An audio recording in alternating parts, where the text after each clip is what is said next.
Nyaya dzekwachivayo dzotitemesa musoro patasvika iko zvinezvi hatichatoziviwo kuti toita sei senyika, toita sei naye Whitney. Yamakateerera kudai so ndiyo nyaya vision yacho patinova nenyaya dzese dzinenge dzichiitika kunyika yekwedu. Right, nhasi regedzai titangire pane nyaya yandiri kusangana nayo iri kutaurwa panapa. Pari kufumurwa mwanakomana wevanhu. Unoziva kuti vamwe vari kumbotaura kuti iwewe wazotora mari ukanokecha ne1 million ukazodii.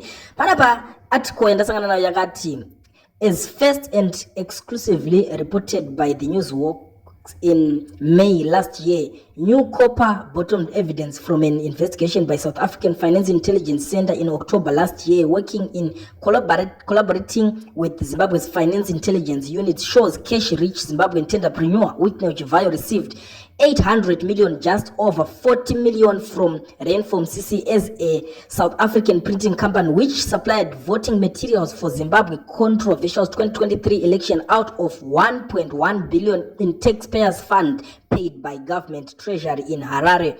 The investigation sheds more light on the industrial scale corruption and concomitant looting in the Zimbabwe Electoral Commission ZEC 100 million tender scandal, which involved Chivayo President Emmerson Mnangagwa, daughter Chido, Chief Secretary to the President and Cabinet Martin Rushwa, ZEC Chairperson Priscilla Chigumba, former and Cabinet Martin Rushwa, ZEC Intelligence Organization Director Isaac Moyo, God Baron Pedzisai, Scott Sakupkanya, and jailed business hustlers like Mike Chimombe and Moses Mpof. A leaked audio of a quarrel between controversial tycoon Chivayo and Chimombe, who were business associates before they bitterly fell out over the corruption 100 million tender scandal, clarified how they clashed soon after the money started flowing in around March last year. The deal was signed in February 2023 ahead of the August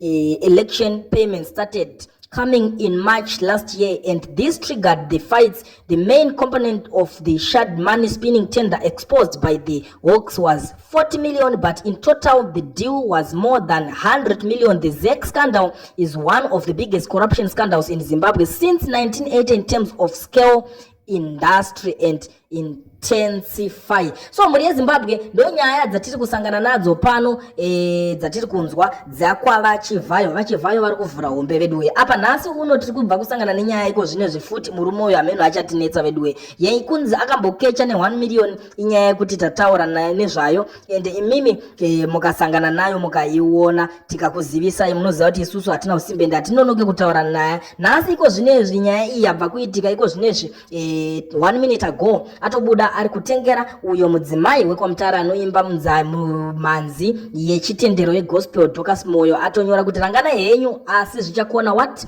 was supposed to be a very beautiful song beholding our faith in God and affirming that whatever the devil plots will not succeed was unnecessarily turned political in spiral into hateful speech and cyberbullying at any unprecedented magnitude against an innocent award-winning gospel singer and God-fearing woman. The lack of political tolerance amongst Zimbabweans are alarming. We must firstly be political mature, accept that ZANU-PF is and will always be ruling party adored by many because of its pro-democracy, pro-people and development-oriented agenda. Secondly, it certainly in a fruitless enterprise not to accept that His Excellency President Mnangagwa is firmly in control and commands the leadership of ruling party and country. Shumba havabviswe pachigaro neTwitter kana YouTube channel. Ipapo panga pakutaurwa vakomana vemaYouTube. Munovaziva vakomana vemaYouTube kana vachinge vauya zvavo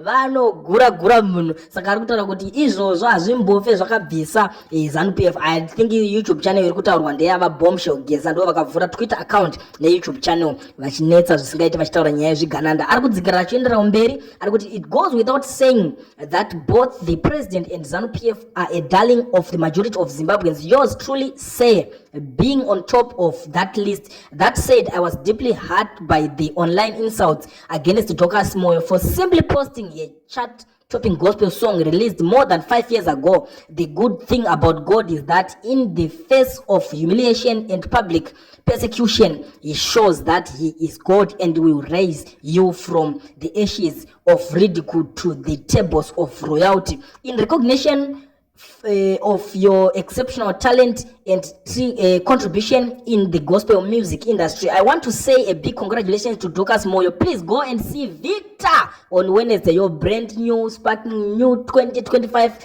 Toyota Fortuner 2.4 GD6 will be ready for collection and fully paid for at exquisite car dealership as well. Nekuti Zanu PF Rudo, he will also give you a small $20,000 in cash for petrol and to spoil yourself at the saloon. My dear sister, you deserve it. After all this stress and hate speech, I also want to thank those who persecuted and ridiculed you as their hate has made you great. You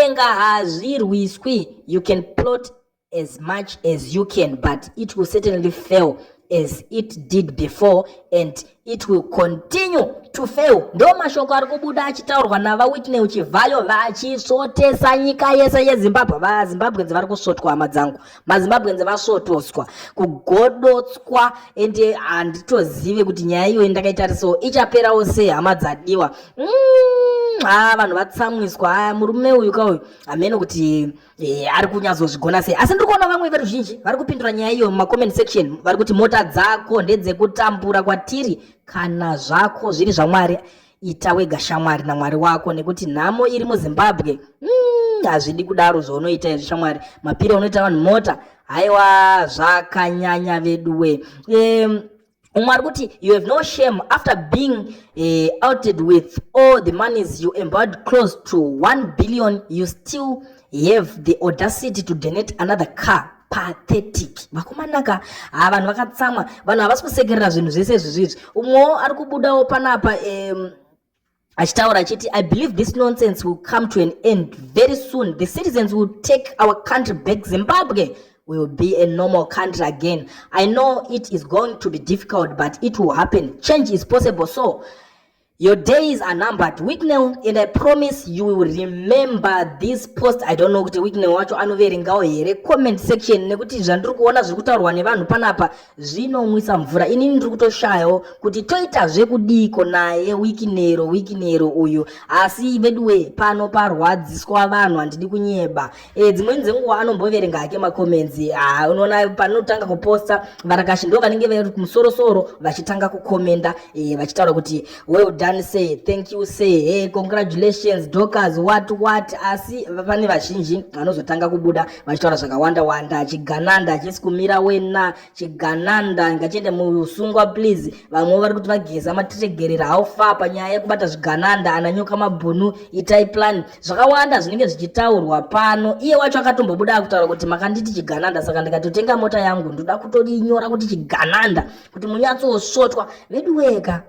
Ameno kuti zvinopera sei zvinhu zvacho zviri kuitika ka, isu tangoti tingokuzivisai sekutaura kwatinozviita kuti yamunenge makateerera ndo nyaya version. Nyaya panapa unogona kudziswerera ukazokanganwa uri kubasa. Sezvo kana muri kumabasa, kana wapedza kunzwa chibvaye madzokera zvenyu munoshanda, mozouya muchinzwa imwe kana tabudisa. Turn on the notification bell kana mapedza kusubscribe, komendai mutiudzewo kuti munoionawo sei nyaya yekwachivhayo iyi.